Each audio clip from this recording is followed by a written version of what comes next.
এই রাজতন্ত্র যেই রাষ্ট্রগুলোতে আছে এই রাষ্ট্রগুলোতে আসলে কোনো আন্দোলন, মিছিল, মিটিং, তারপর হচ্ছে অবরোধ এইসব কখনো সমর্থন করে, এটা খুব শক্ত হাতে দমন করে।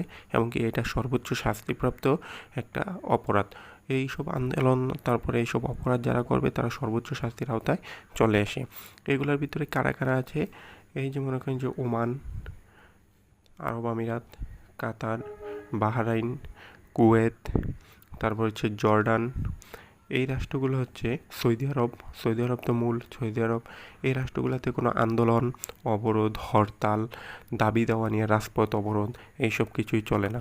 এই রাজতন্ত্র যেই রাষ্ট্রগুলোতে আছে এই রাষ্ট্রগুলোতে আসলে কোনো আন্দোলন, মিছিল, মিটিং, তারপর হচ্ছে অবরোধ এইসব কখনো সমর্থন করে, এটা খুব শক্ত হাতে দমন করে। এমনকি এটা সর্বোচ্চ শাস্তিপ্রাপ্ত একটা অপরাধ। এইসব আন্দোলন, তারপরে এইসব অপরাধ যারা করবে তারা সর্বোচ্চ শাস্তির আওতায়